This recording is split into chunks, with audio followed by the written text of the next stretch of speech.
Selamat sejahtera. Hari ini saya ingin kongsikan satu pengalaman peribadi yang cukup mengejutkan. Kisah ini agak matang, jadi saya harap hanya yang bersedia sahaja mendengarnya sehingga tamat. Sebelum saya mula, jangan lupa untuk langgan dan suka video ini ya. Terima kasih. Nama saya Puan Aminah. Umur saya 62 tahun. Sudah 3 tahun saya hidup sebagai balu selepas suami saya meninggal dunia. Selama itu, saya sangka nafsu dan keinginan sebagai seorang wanita sudah terkubur sepenuhnya. Ceritanya bermula ketika saya dalam perjalanan untuk menziarahi ibu mertua saya yang berusia 85 tahun di Kota Baru, Kelantan. Saya menaiki bas malam dari Terminal Bersepadu Selatan TBS di Kuala Lumpur jam 11.30 malam. Oleh kerana sudah lewat bas tidak begitu penuh, saya dapat tempat duduk bernombor 15 di tepi tingkap. Sambil mengheret beg bagasi yang berat, saya naik ke dalam bas. Saya cuba mengangkat beg itu ke ruang simpanan di atas kepala, tetapi ia lebih berat daripada yang saya sangka. Saya cuba sedaya upaya, tetapi lengan saya tidak cukup kuat. Tiba-tiba, "Boleh saya bantu, Puan?" Satu suara garau tetapi mesra menyapa dari belakang. Saya menoleh dan melihat seorang lelaki tinggi lampai berdiri di situ. Wajahnya kemas, kelihatan dalam lingkungan pertengahan 60 komuan. "Oh, maaf menyusahkan. Berat sangat beg ni." "Tak apa, Puan." Dengan selamba, dia mengambil beg saya dan mengangkatnya ke ruang simpanan dengan begitu mudah. Terima kasih banyak-banyak, Encik." "Sama-sama. Mesti penat ia berjalan seorang diri." Kata-katanya yang prihatin membuatkan hati saya terasa hangat. Sudah lama saya tidak merasai kebaikan daripada seorang lelaki. Sambil mencari tempat duduk, saya terkejut apabila mendapati dia juga duduk di kerusi sebelah saya. Bas pun mula bergerak dan perbualan kami bermula. "Puan nak ke Kota Baru juga ke?" "Ya. Nak jenguk ibu mertua." "Encik pula?" "Saya nak balik kampung, ziarah kubur arwah ibu bapa." Walaupun perbualan ringkas, saya berasa sangat selesa. "Mesti susah ya Encik berjalan seorang diri?" "Tak apa. Dah biasa. Saya pun sama. Dah jadi kebiasaan pula bergerak seorang diri sekarang." Kata-katanya membuatkan saya terasa ada satu persamaan. Encik ni pun berseorangan rupanya. "Keluarga Encik tak ada?" "Isteri saya dah meninggal 5 tahun lalu." "Puan pula?" "Suami saya. 3 tahun lepas." Seketika, wujud satu ikatan simpati yang aneh antara kami, satu perasaan yang hanya difahami oleh mereka yang pernah melalui kehilangan yang sama.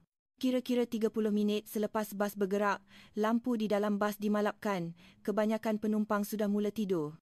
"Kalau sejuk, beritahu saya ya, penghawa dingin ni kuat betul." Kata-katanya yang penuh perhatian sekali lagi menyentuh hati saya. "Tak apa Encik, terima kasih." Dalam kegelapan, kehadirannya terasa lebih menenangkan. Saya juga letih, lalu saya cuba melelapkan mata, menyandarkan kepala pada bantal leher. Tetapi, tidak lama kemudian, saya terasa sesuatu yang aneh. Lelaki itu seakan-akan mengiringkan badannya sedikit. Pada mulanya, saya fikir dia hanya mahu membetulkan kedudukannya, tetapi saya silap. Tangannya perlahan-lahan bergerak ke arah saya. Tak mungkin. Jantung saya mula berdegup kencang, namun saya tetap memejamkan mata. Anehnya, di sebalik rasa takut, ada terselit sedikit rasa debaran yang mengujakan. Perasaan yang telah saya lupakan selama 3 tahun. Hujung jarinya menyentuh lutut saya, sangat perlahan, sangat berhati-hati. Jangan sampai dia tahu aku sedar. Entah kenapa fikiran itu yang muncul. Sepatutnya saya menjerit atau menepis tangannya, tetapi saya tidak berbuat begitu. Sebaliknya, saya terus berpura-pura tidur sambil mengawal pernafasan. Deria yang telah lama mati kini terasa hidup semula. Ketika itu, suaranya yang perlahan berbisik di telinga saya. "Puan belum tidur, kan?" Seluruh badan saya kaku, macam mana dia tahu, tetapi saya masih tidak menjawab, mata tetap terpejam. "Tak apa. Tiada siapa akan tahu." Jari jemarinya kini mula meneroka lebih dalam, menyentuh bahagian yang sudah cukup basah. "Sudah lama Puan menahannya." "Ya. Badan Puan tak boleh menipu." Saya menggigit bibir, cuba menahan desahan, tetapi tubuh saya sudah menyerah sepenuhnya pada sentuhannya. "Tuan-tuan dan puan-puan, ini hanyalah permulaan. Apa yang lelaki ini lakukan kepada saya sepanjang 5 jam perjalanan ke Kota Baru. Kisah yang benar-benar mengejutkan baru sahaja bermula." Apabila bas berhenti di kawasan rehat dan rawat ari-ari yang pertama, saya terus bergegas ke tandas. Wajah saya di cermin kelihatan merah padam. Pada usia 62 tahun, tak sangka saya boleh membuat riak wajah sebegini. Sambil membasuh muka dengan air sejuk, saya berfikir, aku kena hentikan semua ni. Tetapi jauh di sudut hati, ada satu perasaan teruja yang aneh. Emosi yang tertidur selama 3 tahun kini telah bangkit. Selepas keluar dari tandas, saya melihat-lihat di kedai serbaneka. Tiba-tiba, dia berdiri di belakang saya. Nak minum kopi? Suaranya yang tenang mengejutkan saya. Oh, boleh juga. Terima kasih.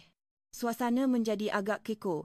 Saya rasa perlu mengatakan sesuatu, tetapi tidak tahu apa. Dia membeli 2 cawan kopi dan mengajak saya duduk di sebuah bangku. Duduk bersebelahan begini membuatkan keadaan lebih janggal. Maafkan saya. Puan mesti terkejut tadi, kan? Dia memulakan bicara. Tak apa. Cuma, saya tidak tahu bagaimana hendak menyambung ayat. Nama saya Ismail. Umur 65 tahun. Saya tinggal seorang diri di Ipoh.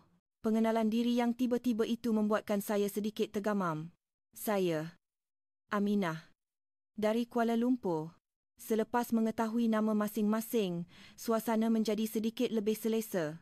Mesti sunyi ya Encik Ismail tinggal seorang. Begitulah. Sudah lama rasanya saya tak duduk berbual dengan seseorang macam ni. Pandangan matanya kelihatan begitu mesra. Kejadian tadi terasa seperti mimpi. Puan Aminah, adakah saya terlalu kurang ajar tadi? Soalannya yang berhati-hati membuatkan muka saya merah kembali. Apa aku nak jawab ni? Puan nampak terlalu menawan. Saya tak dapat menahan diri. Maafkan saya. Anehnya, apabila mendengar dia meminta maaf, saya pula yang berasa sedikit kecewa. Tak apa. Cuma, dah lama sangat. Mendengar jawapan saya, riak wajahnya serta-merta berubah ceria. Bas dah nak bergerak. Laungan pemandu bas kedengaran, kami bergegas kembali ke bas. Duduk di kerusi yang sama, tetapi kali ini, tiada lagi rasa kekok. Sebaliknya, yang ada hanyalah rasa debaran, menantikan sentuhannya, menantikan bisikannya.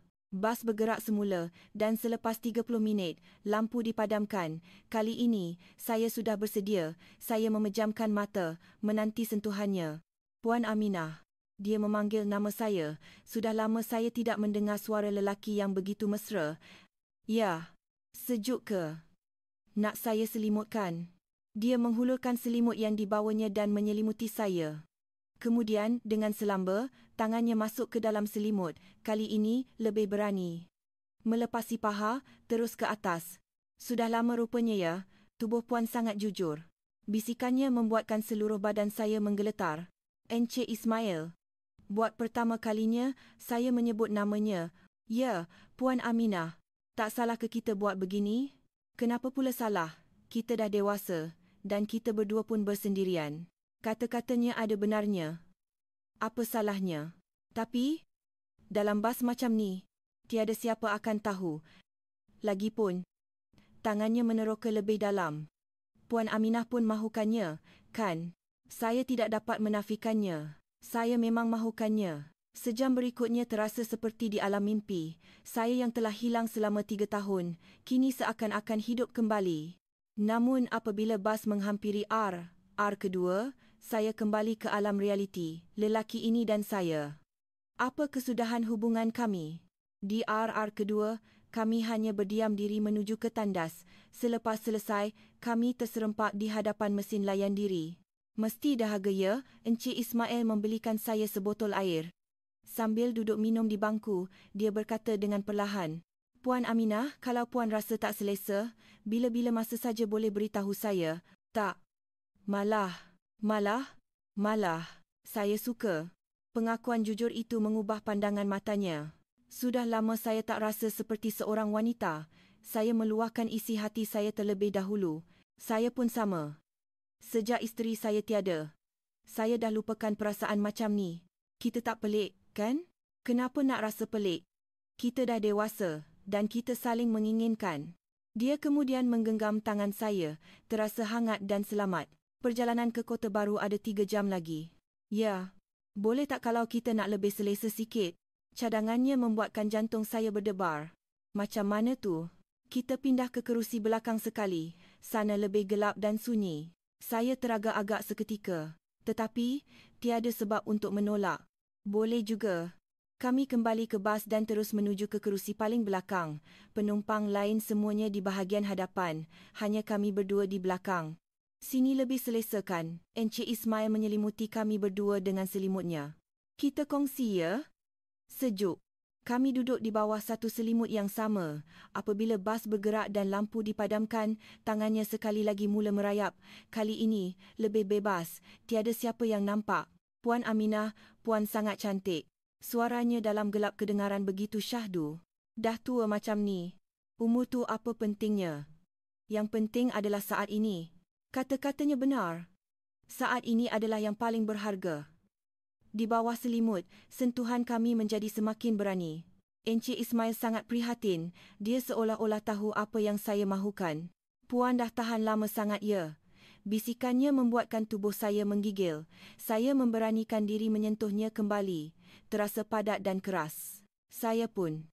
Dah lama tak rasa berdebar macam ni, bisiknya. Kami saling menenangkan kesunyian masing-masing. Di dalam dunia kecil kami di bawah selimut, masa seakan terhenti. Puan Aminah.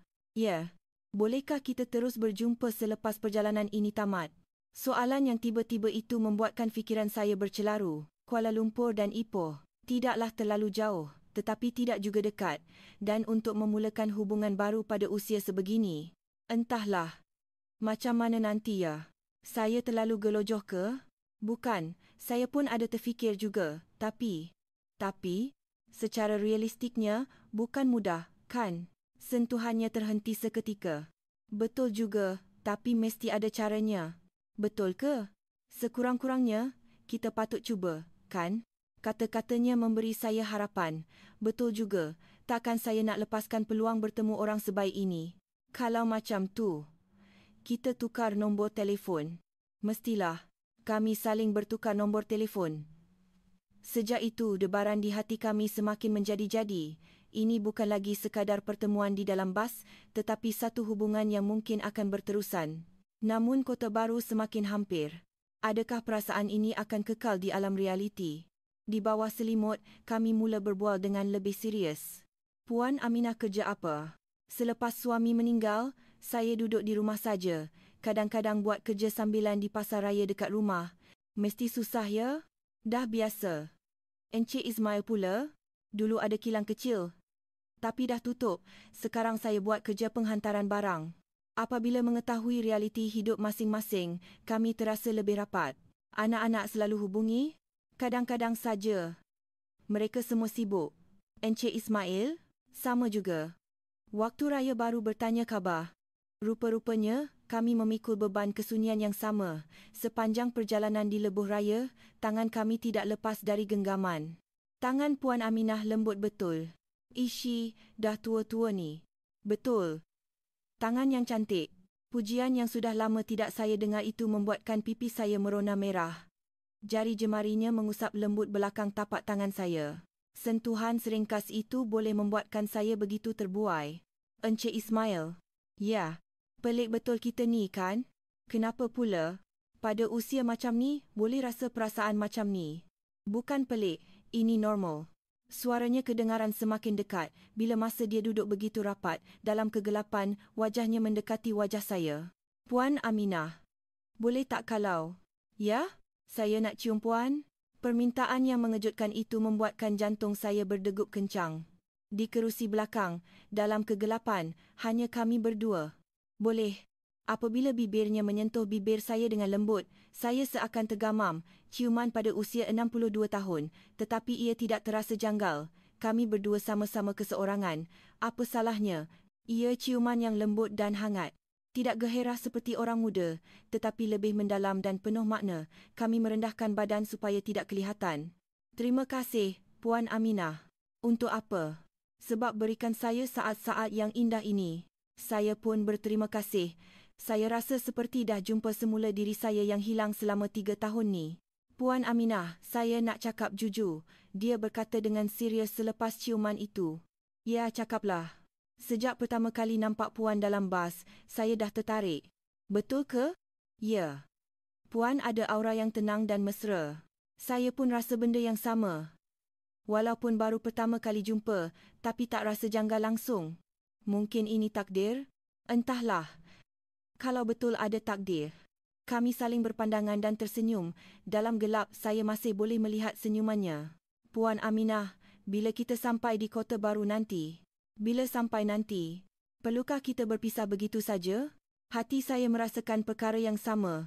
Saya tidak mahu melepaskan orang sebaik ini. Kita terus berhubung, ya.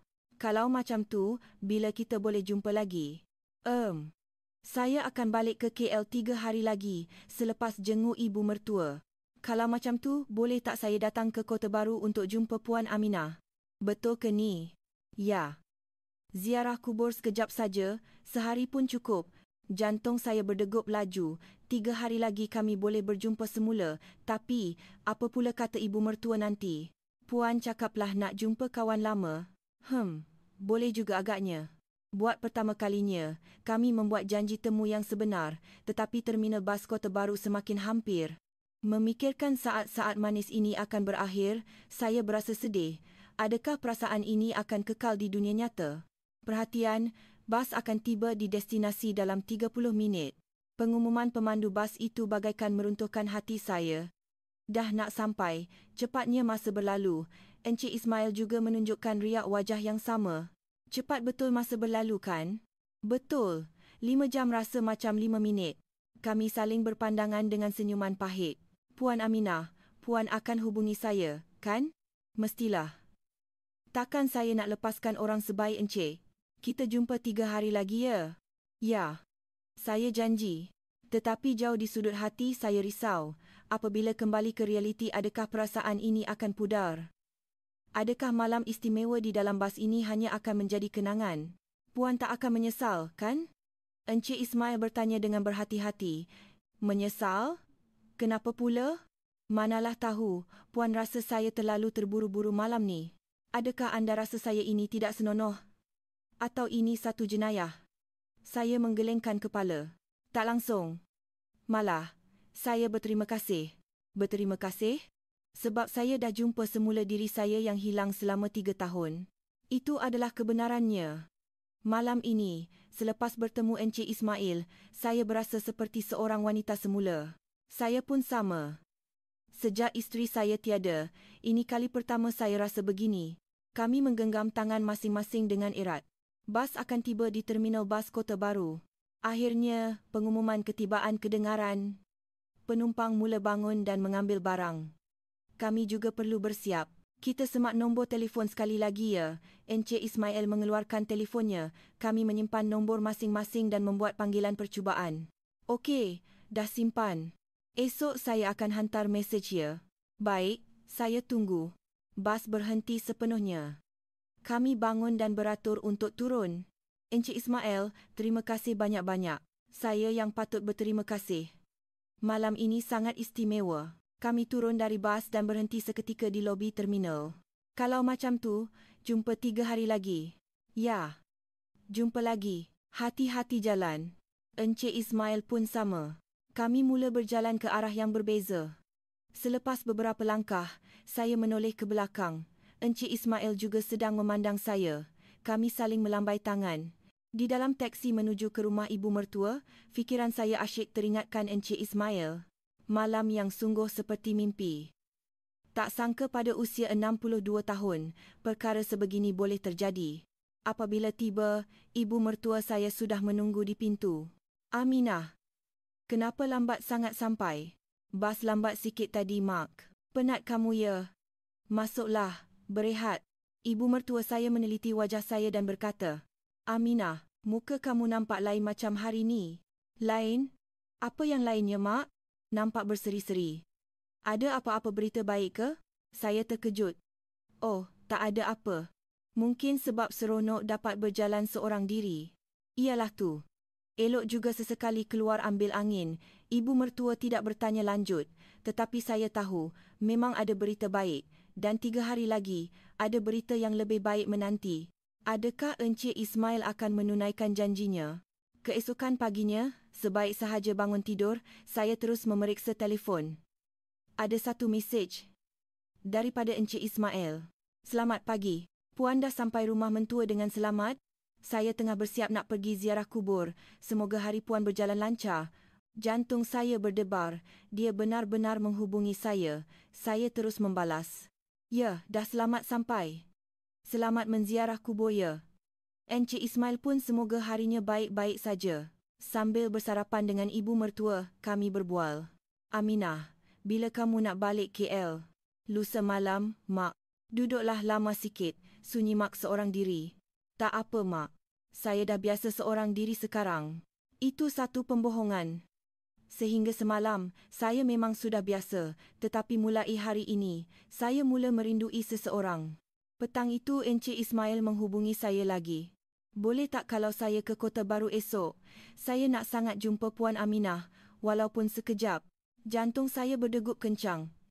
Dia betul-betul nak datang? Betul ke ni? Tak jauh ke? Dari kampung saya ke Kota Baru sejam saja. Tak jauh pun. Kalau macam tu, kita jumpa esok petang? Boleh? Pukul berapa ya? Dalam pukul 3, macam mana? Sempurna. Kita jumpa di terminal bas? Baiklah. Selepas membuat janji, saya berasa teruja sepanjang hari. Esok dapat jumpa Encik Ismail lagi. Malam itu, saya tidak dapat tidur. Baju apa nak pakai? Nak borak apa? Adakah perasaan di dalam bas akan sama di dunia nyata? Risau dan teruja bercampur baur. Keesokan paginya, saya memberitahu ibu mertua. Mak, petang ni saya nak keluar jumpa kawan sekejap. Kawan? Kamu ada kawan ke di Kota Baru ni? Bukan, Mak. Kawan dari KL. Kebetulan dia ada urusan di sini. Oh, begitu. Pergilah. Mesti seronok jumpa kawan lama. Tepat jam 2.30 petang, saya menuju ke terminal bas. Jantung saya tidak henti-henti berdebar. Betul ke dia akan datang? Mana tahu dia ubah fikiran. Jam 3 petang, sambil menunggu di lobi, saya nampak susuk tubuh yang saya kenali, Encik Ismail. Dia benar-benar datang. Encik Ismail. Saya memanggilnya. Dia menoleh dan tersenyum lebar. Puan Aminah. Maaf buat Puan menunggu. Tak, saya pun baru sampai. Bertemu semula terasa begitu aneh. Kejadian di dalam bas malam semalam terasa seperti mimpi, tetapi kini ia menjadi kenyataan. Kita pergi minum kopi dulu? Boleh juga. Kami duduk di sebuah kafe berdekatan. Saya tak sangka Encik akan datang. Kan saya dah janji, saya nak sangat jumpa Puan Aminah lagi. Saya pun sama. Asyik teringatkan Encik. Kami saling tersenyum. Di bawah cahaya siang, Encik Ismail nampak lebih kacak. Puan Aminah, sejujurnya. Ya? Sejak malam semalam, saya asyik teringatkan Puan saja. Saya pun. Saya rasa perasaan ini bukan sementara. Wajahnya yang serius membuatkan saya juga menjadi serius. Saya pun rasa begitu. 3 tahun, ini kali pertama saya rasa begini. Jadi, bolehkah kita terus berjumpa? Terus berjumpa? Ya. Secara tetap. Masalah-masalah realistik mula bermain di fikiran. Jarak KL Ipoh, umur, masalah kewangan. Tetapi, untuk melepaskan lelaki sebaik ini, terasa sangat rugi. Mungkin sebulan sekali, kita boleh berjumpa? Cadang Encik Ismail, dengan berhati-hati. Boleh ke? Kita boleh jumpa di pertengahan jalan. Mungkin di Kuala Kubu Baru atau Tanjung Malim. Apabila ada rancangan yang lebih konkret, ia terasa lebih realistik. Baiklah. Kita cuba. Selepas habis minum, Encik Ismail bertanya perlahan. Puan Aminah, kalau Puan ada masa lagi. Ya? Saya nak berbual di tempat yang lebih tenang. Di sini ramai sangat orang. Jantung saya mula berdegup laju. Saya faham maksudnya. Di mana? Ada satu tempat yang tenang berdekatan sini. Kalau Puan sudi. Saya teragak-agak. Tetapi saya juga mahu meluangkan lebih banyak masa dengannya. Baiklah, jom. Tempat yang dibawanya adalah sebuah motel kecil. Sebaik sahaja melangkah masuk, jantung saya rasa seperti mahu pecah. Puan Aminah, jangan salah faham. Saya cuma nak tempat yang tenang untuk berbual. Saya faham. Sebenarnya, hati saya juga merasakan perkara yang sama. Saya mahu merasai semula perasaan itu. Bilik itu diterangi cahaya malap, sinar matahari senja yang masuk melalui tingkap mewarnai seluruh bilik. Duduklah. Saya duduk berhati-hati di hujung katil. Tangan saya menggeletar. Encik Ismail duduk di sebelah saya. Kehangatan tubuhnya terasa begitu dekat. Puan Aminah. Ya. Malam semalam.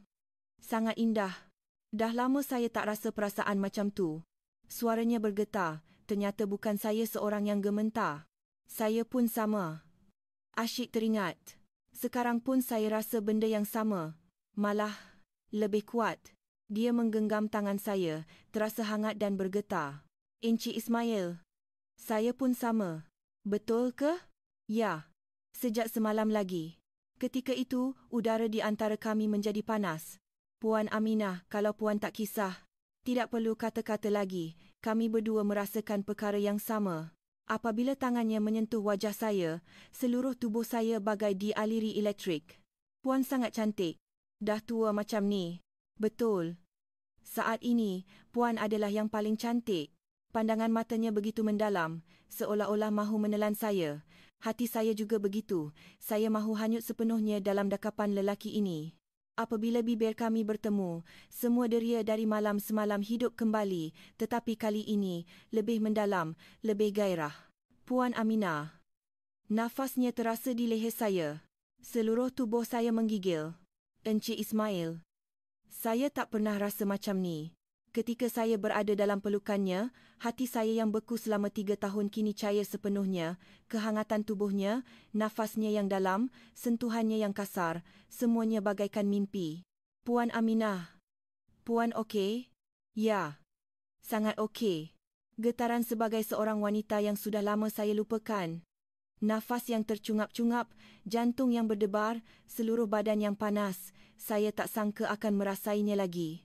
Entah berapa lama masa berlalu, kami saling berkongsi kehangatan, saling meneroka, berbual bukan dengan kata-kata, tetapi dengan hati dan tubuh. Lama kemudian, sambil berbaring di lengannya, saya berkata, "Ini macam mimpi." Saya pun rasa begitu. Tak sangka perkara ini akan terjadi pada saya. Encik tak menyesal kan? Tak langsung. Malah, saya bersyukur. Sebab apa? Sebab beri saya peluang untuk rasa perasaan ni semula. Buat saya rasa yang saya ni masih hidup. Saya pun sama. Lepas jumpa Encik Ismail, saya rasa saya dah berubah. Jarinya mengusap rambut saya. Puan Aminah, bolehkah kita terus berjumpa? Ya. Mesti. Pada saat itu, saya rasa hubungan kami benar-benar bermula. Perasaan yang bermula di dalam bas kini menjadi kenyataan. 3 bulan berlalu. Saya dan Encik Ismail menunaikan janji kami untuk berjumpa sebulan sekali. 2 kali di Seremban. Sekali di Melaka. Setiap pertemuan membuatkan kami lebih rapat. Tetapi, tembok realiti mula terasa. Puan Aminah, hari ni muka puan nampak muram. Kata Encik Ismail ketika pertemuan kami yang keempat di sebuah kafe di Melaka. Iya ke? Ya. Macam ada sesuatu yang puan risaukan. Selepas teragak-agak, saya mula bersuara. Encik Ismail, saya nak cakap jujur. Ya, cakaplah. Betul ke cara kita berjumpa macam ni? Wajah Encik Ismail berubah. Kenapa puan cakap macam tu? Setiap kali berjumpa, kos perjalanan saja dah lebih RM100. Bagi saya, itu jumlah yang besar. Itu adalah luahan yang jujur. Selepas suami meninggal, kewangan saya tidak begitu mewah. Saya tak terfikir pula pasal tu. Dan saya pun rasa bersalah asyik menipu ibu mertua. Menipu apa? Saya cakap jumpa kawan, tapi sebenarnya saya tidak dapat menghabiskan ayat. Apa status hubungan kami, kekasih, pada usia ini, kawan, bukan juga. Puan Aminah betul, Encik Ismail mengangguk, saya pun ada masalah yang sama. Sebenarnya kerja penghantaran ni agak berat, maklumlah dah berumur. Encik Ismail juga meluahkan isi hatinya dan kewangan saya pun tak seberapa. Kos untuk setiap pertemuan memang agak membebankan. Apabila kami saling berterus terang, hati terasa lebih lega. Jadi, macam mana sekarang? Entahlah. Bukan mudah. Kami terdiam lama. Realiti begitu berbeza dengan debaran pada pertemuan pertama kami. Usia, jarak, kewangan, beban keluarga. Encik Ismail. Kalau saya cakap benda ni, mungkin kedengaran pelik. Tapi, Encik ada terfikir nak tinggal bersama? Cadangan saya yang tiba-tiba itu mengejutkan Encik Ismail. Tinggal bersama? Ya. Lagipun kita berdua sama-sama bersendirian daripada berulang-alik macam ni. Tapi kalau macam tu, Kita kena kahwin semula. Perkataan itu membuatkan kami berdua senyap. Berkahwin semula, seorang 62 tahun, seorang lagi 65 tahun. Puan Aminah, apa agaknya kata anak-anak puan nanti? Entahlah, mungkin mereka akan bantah. Anak-anak saya pun mungkin sama. Masalah realiti bertimbun-timbun. Puan Aminah, kita ambil masa untuk fikirkan hal ni. Ya, cadang Encik Ismail. Baiklah, ini bukan keputusan yang boleh dibuat terburu-buru. Betul tu. Tetapi jauh di sudut hati, saya kecewa. Dah jumpa orang sebaik ini, kenapa realitinya begitu rumit? Kalau macam tu, kita balik dulu hari ni. Ya, hati-hati balik. Perpisahan kali ini terasa lebih hambar. Ketika di stesen bas, Encik Ismail berkata, Puan Aminah, kita pasti akan jumpa jalan penyelesaian yang terbaik. Betul ke? Ya, pasti. Di dalam bas pulang ke KL, saya asyik berfikir, perlukah sampai berkahwin semula? Atau patutkah saya tamatkan sahaja hubungan ini? Bolehkah saya bertemu lagi dengan orang sebaik Encik Ismail? Fikiran saya buntu. Sampai di rumah pun sama. Ketika makan malam seorang diri, ketika mandi, fikiran itu sentiasa ada. Tiba-tiba telefon saya berbunyi. Mesej daripada Encik Ismail. Perbualan serius kita hari ini mesti buat puan rasa terbeban, kan? Saya pun sama, tapi saya nak cari jalan penyelesaian bersama Puan Aminah. Kita fikir perlahan-lahan ya. Mesej yang menenangkan itu membuatkan hati saya sedikit lega. Betul, ini bukan keputusan yang boleh dibuat tergesa-gesa. Tetapi satu perkara yang pasti, saya tidak dapat lagi membayangkan hidup tanpa Encik Ismail. 6 bulan lagi berlalu. Akhirnya kami membuat pilihan yang realistik. Kami tidak berkahwin semula. Sebaliknya, kami bersetuju untuk berjumpa 2 bulan sekali. Hari ini adalah hari pertemuan kami di Ipoh. Saya sedang menunggu Encik Ismail di sebuah restoran kecil berhampiran stesen bas. Puan Aminah, maaf buat puan menunggu. Suara yang sentiasa saya rindui. Tak apa, saya pun baru sampai. Kami makan sambil bertukar cerita. Macam mana sekarang? Bolehlah, kerja penghantaran dah kurang sikit, tapi okey saja. Puan Aminah, kerja saya di pasaraya makin sibuk sikit. Hubungan kami sudah berbeza. Perasaan gairah seperti pertemuan pertama di dalam bas sudah tiada, tetapi ia digantikan dengan persahabatan yang mendalam dan menenangkan. Puan Aminah tak menyesal? Menyesal apa? Sebab kita tak kahwin semula. Saya berfikir sejenak. Tak. Saya rasa pilihan kita ni betul. Saya pun rasa begitu. Sejujurnya, pada mulanya saya rasa kecewa juga, kata Encik Ismail jujur. Saya nak sangat tinggal dengan Puan Aminah. Saya pun. Tapi bila difikirkan balik, keadaan sekarang ni lebih selesa. Benar. Hidup di ruang masing-masing dan berjumpa sesekali adalah yang terbaik untuk kami. Tidak membebankan, dan rasa rindu itu sentiasa ada.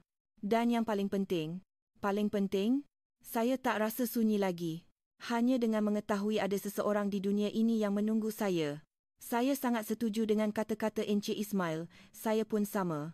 Walaupun hanya 2 bulan sekali, tetapi adanya seseorang untuk dinantikan adalah satu kelegaan yang sangat besar. Kami saling berpandangan dan tersenyum. Ini adalah hubungan yang matang, berbeza dengan cinta di zaman muda. Puan Aminah, ingat tak malam tu? Malam mana? Malam pertama kita jumpa dalam bas. Macam mana boleh lupa, malam tu dah ubah hidup saya. Saya pun sama. Tanpa malam tu, kita tak akan ada hari ini. Selepas makan, kami berjalan-jalan di taman berdekatan. Puan Aminah, bila kita jumpa lagi? 2 bulan lagi. Dalam hujung bulan Mei. Masa tu cuaca mesti elok. Kita nak jumpa di mana? Kali ni di Kuala Lumpur, boleh? Kita jalan-jalan di Taman Tasik Titiwangsa. Boleh juga. Kami merancang pertemuan seterusnya dan berpisah di stesen bas. Puan Aminah, hari ini sangat menyeronokkan. Saya pun. Jumpa lagi nanti. Ya. Jaga diri baik-baik. Encik Ismail pun sama. Di dalam bas pulang ke KL, sambil memandang keluar tingkap, saya berfikir, beginilah rupanya cinta di usia senja. Tidak perlu gairah, tidak perlu berjumpa setiap hari. Cukup sekadar bertemu sesekali untuk bertanya kabar dan meluangkan masa bersama. Itu sudah cukup bermakna. Sampai di rumah, saya menghantar mesej kepada Encik Ismail. Seronok dapat jumpa hari ini. Dah selamat sampai. Tidak lama kemudian, balasan diterima. Ya, dah selamat sampai. Puan Aminah pun berehatlah ya. Hari ini sangat istimewa. Saya meletakkan telefon dan membancuh secawan teh. Malam itu, sebelum tidur, saya teringat kembali. Bas malam dari KL ke Kota Baru, cahaya lampu yang berlalu di luar tingkap yang gelap, sentuhan berhati-hati dari seorang lelaki yang tidak dikenali. Semua itu telah memberi warna baru dalam hidup saya. Pada usia 62 tahun, saya belajar untuk mencintai semula dan bertemu dengan teman hidup yang sejati. Walaupun kami tidak bersama setiap hari, tetapi Encik Ismail sentiasa ada di sudut hati saya. Itu sudah cukup untuk membuatkan hari-hari saya tidak lagi sunyi. Kepada anda semua yang mungkin berada dalam situasi yang sama, jangan berputus asa. Umur hanyalah angka. Jodoh yang sebenar tidak mengenal waktu. Pertemuan yang tidak disangka-sangka boleh memberi makna baru dalam hidup. Sedikit keberanian mampu mencipta perubahan yang besar. Saya harap kisah ini dapat memberi sedikit harapan kepada anda. Dalam kesunyian, pertemuan baru sentiasa menanti. Bukalah hati anda. Jika anda ada kisah yang serupa, kongsikan di ruangan komen. Ingatlah, semua orang berhak untuk disayangi. Untuk terus mengikuti kisah-kisah mendalam di usia senja, jangan lupa untuk langgan, aktifkan loceng notifikasi dan berikan sokongan anda dengan menekan butang suka. Setiap klik daripada anda memberi saya kekuatan untuk terus berkarya. Ini adalah Hikmah Senja, berkongsi tentang cinta yang mekar lewat usia, serta kesunyian dan keberanian yang kita semua mungkin akan lalui.